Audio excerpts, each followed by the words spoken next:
to when you're facing the enemy you're facing. We talked a little bit about Zarqawi. In the interview previously, we also talked about terrorism.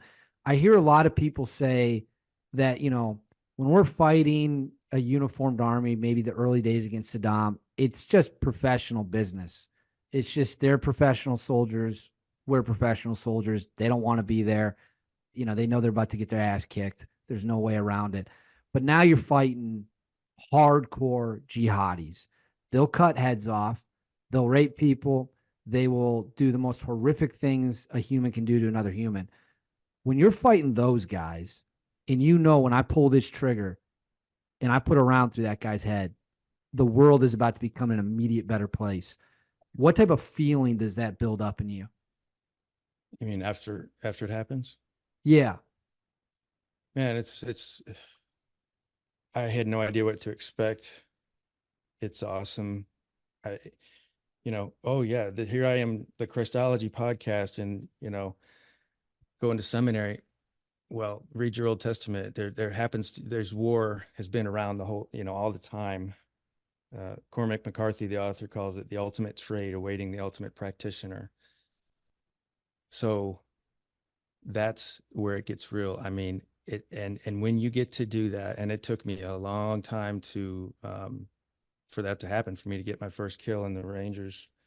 No, I didn't. In Panama, I did not get any kills. I didn't shoot until, just like the movies, until I got shot at and I was told to shoot back, and I did. And then we talked about it last time. I made the decision to, okay, no more of this. I'm just gonna, you know, do the deal. But it's incredible. Like you said, when it's one of these shitheads, and we take every measure. I mean, it is the most careful thing.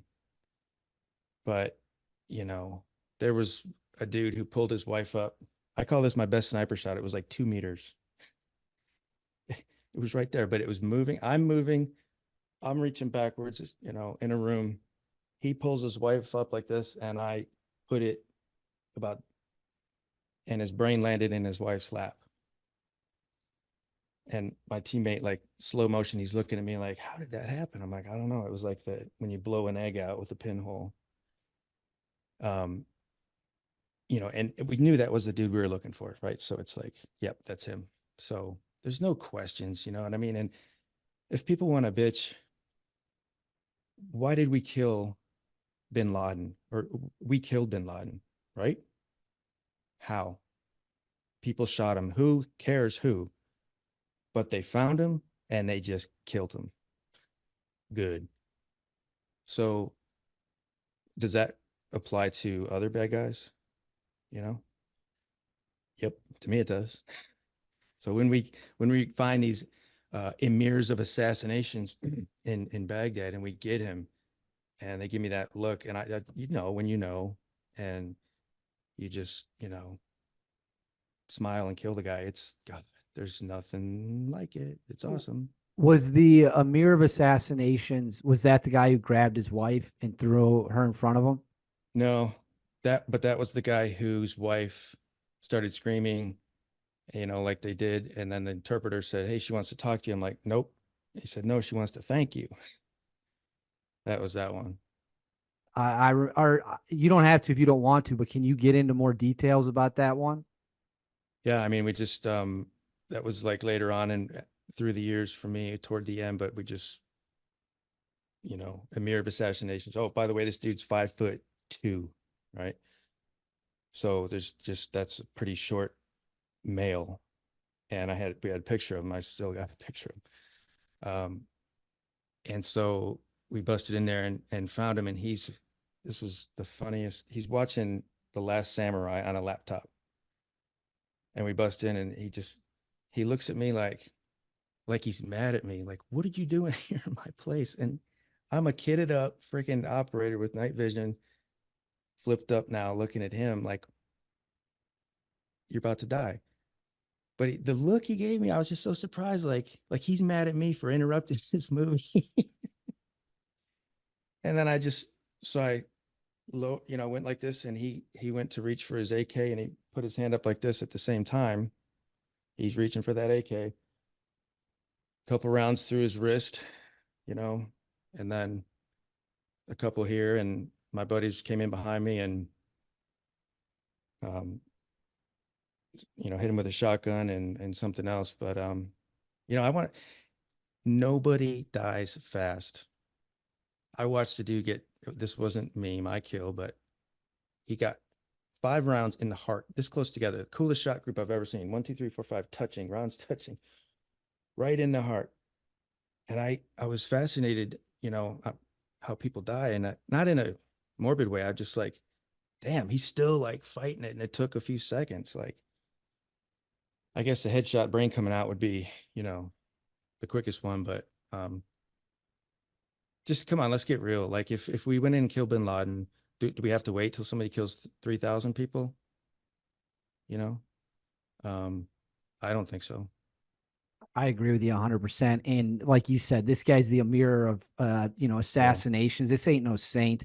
I interviewed a former Delta guy recently, 6 months ago, named Brent Tucker, who's a real fascinating dude. But he made a comment. He's like, I sleep like a baby. He's like, he fought a lot against ISIS.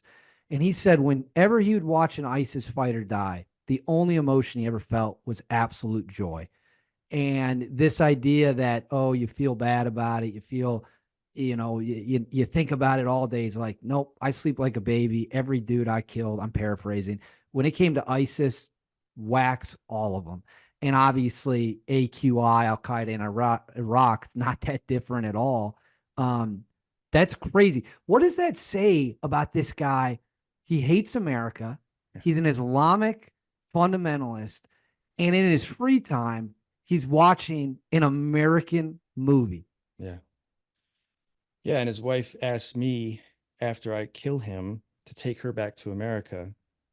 She's thanking me for killing this asshole who didn't let her leave the house, and her daughters. He kept them locked, you don't leave the house.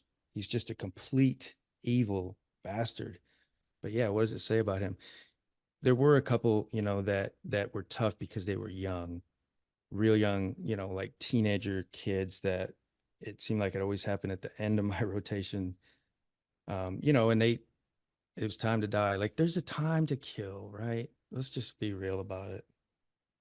Um, and when a dude's got a gun fighting, so anyways, it was legit. And I shot this kid, and it was dark at first. And then I move up closer as we're taking the objective, and I see him just rolling back and forth. And I wanted to like put a round in him to finish, take him out of his misery, but you know, can't do that. So we got to call the medic and this and that. And then he died, but he was, you know, a teenager. That happened a couple of times. Those I would, had to work through, work out, had dreams about, talk to psychs about over the years, and I've worked through it. But all the other ones, man, like, absolutely, I sleep better because of those. Well, in that was literally my next question. And what a segue that you said you worked through it, you talked to the psychs about it. When you're at this level of teammates are getting hurt, teammates maybe dying, you're killing at a high level, but you're killing scumbags, you're killing people that would kill all of us if they could get away with it. Is it as simple as when you get home, hey, you got to see the psych X amount of times, or you need to do X, Y, and Z? Or do you just lean more into it? Like, this is war. This is what we're here to do. This is what we're going to do. How do you kind of handle all that? Yeah, there's two ways to get through it. Uh, Help with a psych, or more war. So most guys just do more war, and that's what I did and wanted to do. And like I said, 2012.